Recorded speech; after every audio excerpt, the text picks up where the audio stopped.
কি কালেমা ছাড়বি? বেলালের একটাই কথা, মনিব জীবন চলে যাবে কিন্তু ঈমান আমি দেব না হে মনিব। বেলালের গলার মধ্যে রশি বেঁধে বেলালকে টেনে নিয়ে মরুভূমির মধ্যে বেলালকে বেঁধে রেখে পাথর চাপা দিয়ে রেখে আসা হতো। প্রচন্ড গরমে মরুর বালুগুলি লেগে লেগে বেলালের শরীর পুড়ে পুড়ে ফুসকা পরে ঘা হয়ে রক্ত পড়ত। ওই পিঠে বেলালকে চাবুক দিয়ে পিটানো হতো। কঠিন আঘাতে আঘাতে বেলালের চামড়া গোস্ত ফেটে ফেটে রক্ত পড়তে থাকতো। কঠিন এই কষ্ট, এই ত্যাগ বেলালের দেখে সাহাবী আবু বকরের মনে মায়া লাগছে। বললেন, হুজুর, বেলালের জীবন তো বড় দুর্বিষহ হয়ে গেছে। প্রত্যেক দিন তাকে মদিনা মক্কার অলিগলি দিয়ে গলার মধ্যে রশি বেঁধে সারা মক্কার অলিগলি দিয়ে পিটানো হয়, আর টেনে হেসড়ে বেলালের শরীরে ফুসকা পড়ে পড়ে বড় বড় গোস্তের খণ্ডগুলি উঠে চলে গেছে। হুজুর, আপনি যদি বলেন বেলালকে আজাদ করে নিয়ে আসবো, 40,000 দিরহাম দিয়ে বেলালকে কিনে আনা হলো। বর্তমানে 40 কোটি টাকার কম হবে না। হযরত আবু বকর আজাদ করে দিলেন। হিজরত করে নবীজি মদিনাতে গেলেন। আজান প্রবর্তন হলো। আজান নবীজি বললেন, সাহাবীরা রে, আমার বেলাল কোথায়? লাব্বাইকি ইয়া রাসূলুল্লাহ। বেলাল, তুমি যাও মিনারায়, আজকে থেকে তুমি নবীর মসজিদের মুয়াজ্জিন, তুমি আজান দিবে। চেহারা ছিল না, লেখাপড়া ছিল না বেলালের। হযরত বেলালের আজানের লাহান, আজানের তামাজ্জু এত মজবুত ছিল, আজান দিতে দেরি হতো। আজান দিতে দেরি হতো বেলালের, আজান দিতে দেরি হতো। বেলাল রাদিয়াল্লাহু আনহু সাহাবীরা সারা মসজিদ ভরে যেতে দেরি হতো না, এমন তাওয়াজ্জু ছিল বেলালের আজানে। পাগল পারা বেলাল নবী দেখতে দেখতে দেখতে দেখতে আল্লাহর হাবিবের প্রতি এতটাই পাগল পারা হয়ে গেলেন বেলাল। নবীকে না দেখলে বেলালের সহ্য হতো না। আহা, আল্লাহর নবীর ইন্তেকাল হয়ে গেল। জিব্রাইল আমিন এসে নবীজির কদমে আসলেন আজরাইল আলাইহিস সালামকে দিয়ে। বাবে জিব্রাইল দিয়ে দরজা দিয়ে সালাম দিলেন। নবীজি সালামের জবাব দিলেন। জিব্রাইল, কি জন্য আসছেন? হুজুর, আজরাইলকে নিয়ে আসছি, আল্লাহ পাঠিয়েছে, আজরাইল কথা বলবেন আপনার সঙ্গে। আজরাইল আলাইহিস সালাম সালাম দিলেন। নবীজি বললেন, আজরাইল কি জন্য আসছেন? বলে, হুজুর, আল্লাহ পাঠিয়েছেন, আপনার আগে এইরকম কারো হয় নাই, আপনি নবীর পরে কারো হবে না। হুজুর, আল্লাহ পাঠিয়েছেন, আপনি অনুমতি দিলে আপনার জান কবজ করব, অনুমতি না দিলে আমি আজরাইল ফিরে চলে যাব। আপনার যতদিন মন চায় আপনি ততদিন উম্মতের মাঝে বেঁচে থাকবেন। আহা, নবীজি বললেন, আজরাইল, আল্লাহর হুকুম কি রকম? বলে, হ্যাঁ, আল্লাহ আমাকে এইভাবে ফরমান দিয়ে পাঠিয়েছেন। জিব্রাইল বলেন, হুজুর, আল্লাহর ফয়সালা এরকম, আপনি চাইলে চলে যাবেন, না চাইলে আপনি দুনিয়াতে থাকবেন উম্মতের মাঝে। তবে হ্যাঁ, মাসুক আল্লাহ আপনার দিদারে আগ্রহী হয়ে আছে গো নবীজি। নবীজি কেঁদে ফেলে দিয়ে বলেন, আজরাইল, দেরি করো না, আমাকে নিয়ে চলো, আমি আর দুনিয়ার মধ্যে থাকতে চাই না, আমার মাসুকের দিদারে আমি নবী চলে যেতে চাই। আল্লাহ নবীর ইন্তেকাল মোবারক হয়ে গেল।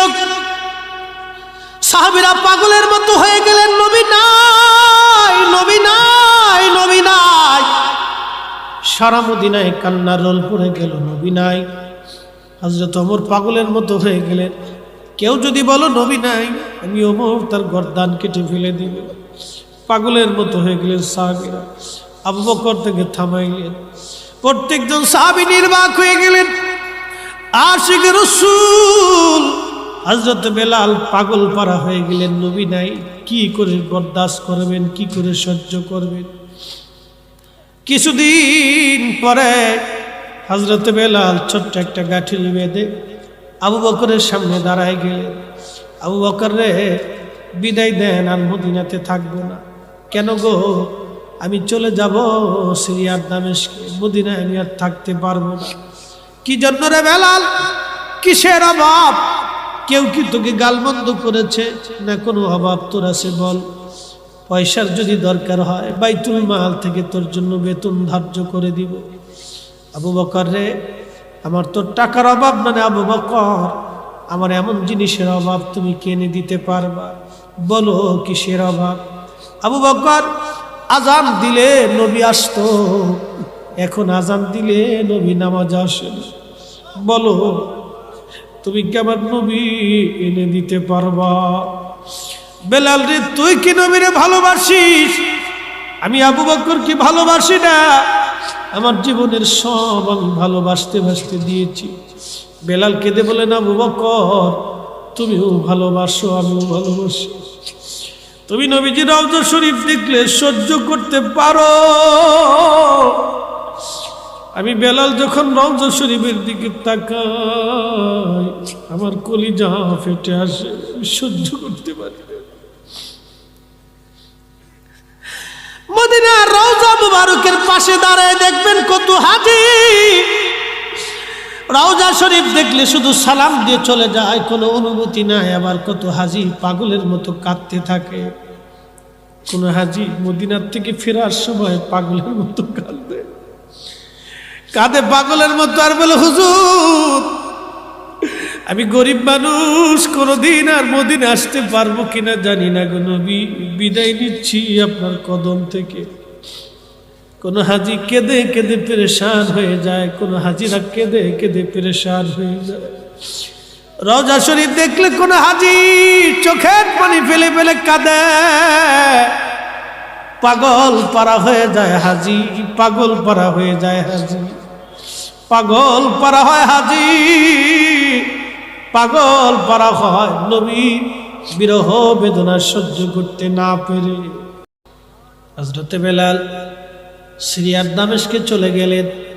বহুদিন পরে নবীজি স্বপ্ন দেখাইলেন, ও বেলাল কেমন জুলুম শুরু করছো? কতদিন হলো তুমি আমার জিয়ারতে আসো না? বেলাল আমি নবীর জিয়ারতে আইলে বেলাল। একজন সাহাবী নবীকে কি পরিমাণ ভালোবাসা দিলে, মদিনার নবী সিরিয়ার দামেস্কে যা ডাক দিছে, বেলাল কেন বেলাল আমার সাথে জুলুম করো তুমি? বেলাল কতদিন হলো তোমার কণ্ঠে আযান শুনি না? বেলাল আমার জিয়ারতে। যখন নবীর আসি এই স্বপ্নখানা দেখলে, এই স্বপ্নখানা দেখার সঙ্গে সঙ্গে পাগল হয়ে মদিনাতে ছুটে আসছে তিনি। তাহাজ্জুদের সময় যখন আসছি, আল্লাহর হাবিবের রওজা মুবারক কাঠের জালি দিয়ে ঘিরে রাখা ছিল। ওই রওজা মুবারকের পাশে বসে বসে বেলাল কান্দে আর বলে, হুজুর আসতে বলেছিলেন, আমি আসছি, কিন্তু আজান দিতে বলছেন নবী গো, আজান দিলে কি আপনি আসবেন? নতুন মুয়াজ্জিন আসছে, নতুন মুয়াজ্জিন এসে দেখে নবীর মুয়াজ্জিন বসে বসে কাঁদে। ডাক দে বলে, সাহাবীরা রে আসো, নবীর মুয়াজ্জিন ফিরে আসছি, তাড়াতাড়ি আসো, তাড়াতাড়ি আসো, নবীর মুয়াজ্জিন ফিরে আসছি। যখন এই কথা শুনলেন, সাহাবীরা ঘর থেকে বের হয়ে মসজিদে নববীতে এসে বসে বসে বসে বসে কাঁদতেছিল। সাহাবীরা বললেন, বেলাল তুমি আজান দাও, কতদিন হলো তুমি আমাদেরকে আজান শোনাও না রে বেলাল। বেলাল বললেন, দেখো আমি আজান দিলে কি নবী আসবে বলো? সালমান ফার্সি রাদিয়াল্লাহু আনহু বলেন, দেখো রে বেলাল আমরার কথায় আজান দিবে না, যে দেখো হাসান আর হুসাইন আসেনি। হাসান হুসাইন বললে বেলাল আজান দিবে। তখন ইমাম হাসান হুসাইন তখনও ছোট ছিলেন তিনারা। দৌড়ায় গেলেন সাহাবীরা, দৌড়ায় যায় দেখলেন ইমাম হাসান হুসেনকে নিয়ে আসছে। আনার পরে ইমাম হাসানকে দেখতে নবীজির মতো দেখা যাইতো। দুইজন নানার চেহারা পাইছিলেন। ইমাম হুসাইনকে দেখে, হাসানকে দেখে বেলাল রওজা শরীফ থেকে উঠে ইমাম হাসানের বুকের মধ্যে মাথা টেকে কাঁদতেছিল। ইমাম হুসাইনের বুকের মধ্যে মাথা টেকে কান্দে, নবীর আশিক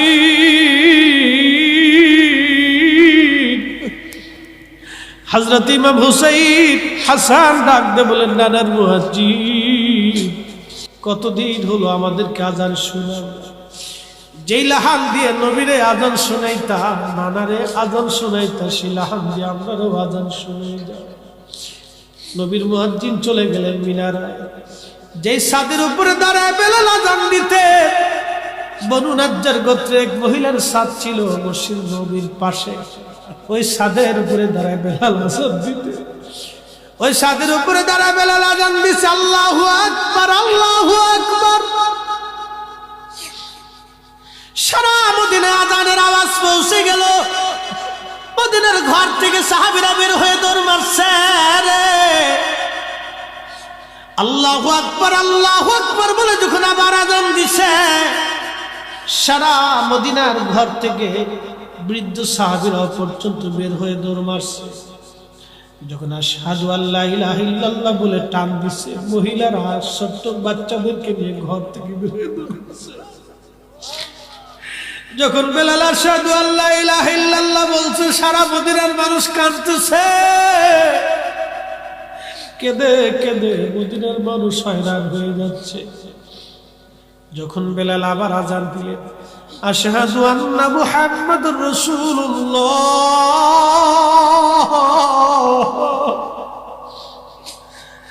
মদিনার মাটি থরথর করে কেঁপে উঠছে। হযরত বেলাল ছাদের উপর থেকে অজ্ঞান হয়ে পড়ে গেছেন। বেহুশ নবী প্রেমে পাগল সাহাবী আশিক রাসূল হযরত বেলাল বেহুশ হয়ে পড়ে গেলেন। বেলালের মতো আশিক যদি আমরা হইতাম,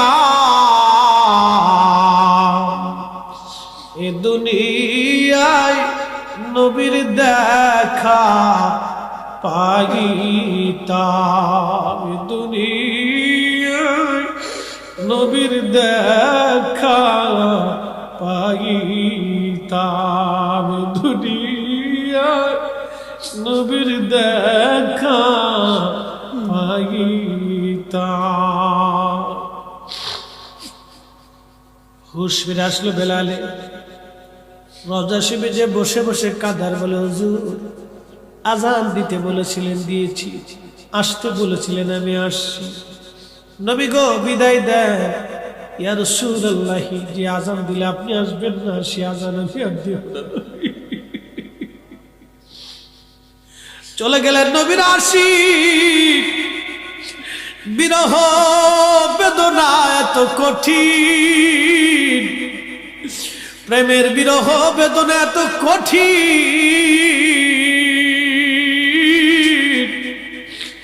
নবী প্রেমের বিরহ বেদনা এত কঠিন। বেলাল সহ্য করতে না পেরে কলিজা ফেটে মারা গেলে। বিরহ বেদনা এত কঠিন, সহ্য করতে না পেরে বেলাল, সহ্য করতে না পেরে বেলাল দুনিয়ার থেকে বিদায় নিয়েছিলেন। বিরহ বেদনা এত কঠিন। কোনো কিছু নিয়ে না বসে থাকতে, তাহলে উঠে যাবেন না তো, দোয়া করে যাবেন তো ইনশাল্লাহ। আচ্ছা, দোয়া করে গেলে আমার সার্থকতা। বাপ, আমি আপনাদেরকে দোয়ার জন্য বসে রেখেছি। আব্বা, আপনাদেরকে একটা কথা, হ্যাঁ একটা কথা বলি। আমি দোয়ার পাগল কেন আপনাকে বলি, আমি দোয়ার কেন পাগল আপনাদেরকে বলি, আপনাদেরকে বলি দোয়ার কেন পাগল আমি। খুব মনোযোগ দিয়ে। আমার জীবনে, হ্যাঁ বলবো, আমার জীবনে এমন দিন গেছে, আমি মাদ্রাসাতে 2 বেলা খাওয়ার, মাদ্রাসা 2 বেলা ফ্রি খাওয়াইতাম, 2 বেলা খাইতাম, 1 বেলা খাওয়ার পয়সা আমার কাছে ছিল না। আমার এমন দিন গেছে, এখন আমার অনেক টাকা, আমার এই হাতের ঘড়িটার দাম 80,000 টাকা, অনেক টাকা, অনেক টাকা, অনেক টাকা। নিজের গাড়ি আছে, নিজের ঢাকাতে বহুত হয়েছে, অনেক টাকা। আল্লাহ আমাকে ইচ্ছা, আজকে আমাকে ডাক্তার সাহেব আগে দিয়ে দিছে, অনেক টাকা দিচ্ছে, অনেক টাকা দিছে, আমি খুশি হয়ে গেছি। না চাইতে ডাক্তার সাহেব আমাকে দিয়ে দিচ্ছে, অনেক টাকা দিচ্ছে, আলহামদুলিল্লাহ, অনেক টাকা দিয়ে দিচ্ছে, অনেক দিছে। একদিন আমার 1 বেলা খাওয়ার পয়সা ছিল না, আল্লাহর কসম করে বলি, কোরআন সাক্ষী, আমি না খাইতে খাইতে 1 বেলা না খেয়ে থাকতে থাকতে আমার পেটে পীড়া হয়ে গেছে। এই কোরআন সাক্ষী, আমার এই দিন গেছে।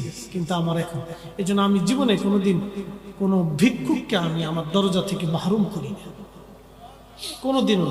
ক্ষুধা কি জিনিস সেটা আমি জানি, এটা অনেক কষ্ট। এই জন্য কেউ যদি খাবারের বিরোধিতা করে, ওয়াজ করে, আমি মন চাই জুতা দিয়ে পিটে, আমাকে তাকে জুতা দিয়ে পিটাইতে মন চায়। এর বিরোধিতা করে কেউ যদি ওয়াজ করে বেদাতের ফতোয়া, আমি মন চাই জুতা দিয়ে পিটাই। কারণ এটা যদি কত কষ্ট, এটা যারা না ভুগছে তারা জানে না। অনেক বড় কষ্ট, অনেক বড় কঠিন কষ্ট, যে না পড়ছে সে জানে, অনেক বড় কঠিন কষ্ট। এই দোয়াটা আমার জীবনের একটা রাত্রের দোয়া কবুল হয়েছে। তাহাজ্জুদের ওয়াক্তে আমি একদিন আল্লাহর কাছে চোখের পানি ছেড়ে কেঁদেছিলাম যে আল্লাহ, তুমি আমার দিন কি ঘোরাবে না। সেই দিনের দোয়া আল্লাহ আমার কবুল হয়েছিল। এই জন্য দোয়ার বিরোধিতাও যদি কেউ করে, ওকে আমি জুতা দিয়ে পিটিতে মন চাই, ওকে বেদাতে, পৃথিবীর নিকৃষ্ট জীব, ও মানুষ হতে পারে। এই জন্য আমি দোয়ার বিরোধিতা যে করে, ওকে আমি মানুষই মনে করি না। মুসলমান তো পরের কথা, ওকে আমি মানুষই মনে করি। রব্বে কারিমের দরবারে কেউ যদি হাত তুলে হাত ফেরত আসে না, বাবা, চাওয়ার মতো চাইতে হবে। কথা বলেন ঠিক কিনা? আল্লাহ তার রসুলের সাথে আমাদের প্রেম করতে হবে, আল্লাহ তার রসুলের সাথে আমাদেরকে প্রেম করতে হবে, চাওয়ার মতো চাইতে হবে, চাওয়ার মতো চাইতে হবে। মোহতারাম উপস্থিতি, খুব মনোযোগ দিয়ে। সাহাবায়ে কেরাম রাসূল করিমের দপ্তরে জীবনে একটা বিরাট অংশ কাটিয়েছেন খেয়ে না খেয়ে। সাহাবীদের জীবনে এরকম ক্ষুধার্ত জীবন ছিল। আপনারা শুনতে চেয়েছেন, একটু 10টা মিনিট আপনার দিলটাকে নরম করে দিয়ে, নড়াচড়া না করে একটু বসে আমার 2টি কথা শুনতে হবে। আল্লাহ রসুলের দরবারে অনেক সাহাবী ছিল। আহলে সুফফার সাহাবীদের ভিতরে হযরত আবু হুরায়রা একজন ছিলেন, খাব্বাব রাদিয়াল্লাহু আনহু, সুমাইয়া রাদিয়াল্লাহু আনহা, ইয়াসির রাদিয়াল্লাহু আনহু, বেলাল রাদিয়াল্লাহু আনহু। বেলালের জীবনী শুনে পৃথিবীর কোটি কোটি আশিক রাসূলের হৃদয়ে রক্তক্ষরণ হয়েছে। সেদিন এক মাদ্রাসার মুহতামিম সাহেব হুজুর আমাকে জড়িয়ে ধরে বললেন, হুজুর বিশ্বাস করেন, আমি জানি আপনি সুন্নি, আমি কওমি, কিন্তু মদিনাতে বসে আপনার এই ওয়াজ যেদিন শুনেছিলাম, আমি অঝোর দ্বারা কেঁদে পেরেশান হয়েছিলাম। আমি তখনই বুঝেছি আমার ওয়াজের কিছুটা হলো সার্থকতা আছে। কোটি মানুষের হৃদয়ে রক্তক্ষরণ, চোখের পানি ওয়াজের মাধ্যমে হচ্ছে। এই ওয়াজটা যেদিন করেছিলাম প্রথমে, সেই দিন একজন মানুষ কেঁদে কেঁদে মজলিসেই মারা গিয়েছে। মোহতারাম, আমি জানি এটা কবুলের সাহাবীর জীবনের অনেক বড় ত্যাগের জিনিস। এটা আমি বলতেছি, বেলাল রাদিয়াল্লাহু আনহু কতটা ইসলামের জন্য কষ্ট করেছিলেন। আজ আপনারা আমাকে দাওয়াত করেছেন, মাঝে মধ্যে নিজেকে আফসোসের মধ্যে ফেলেন। ডাক্তার সাহেব আমাকে দাওয়াত করে অনেক টাকা দিচ্ছেন, গাড়িতে আসছি, গাড়িতে আবার চলে যাব, কিন্তু সেই দিন দিন কবুলের জন্য সাহাবায়ে কেরামের পিঠের চামড়া উঠিয়ে ফেলে দেওয়া হয়েছিল। বেলাল ছিলেন একজন কৃতদাস, কালেমা পড়ার কারণে তাকে তার মনিব এমনভাবেই মারতেন, গলার মধ্যে রশি বেঁধে মারতে মারতে মারতে মারতে বেহুশ করে ফেলতেন। বেলালের হুশ চলে যেত, আবার হুশ ফিরে আসতো, শুধু একটা শব্দ করতেন, আহাদ আহাদ আহাদ, আল্লাহ এক আল্লাহ এক।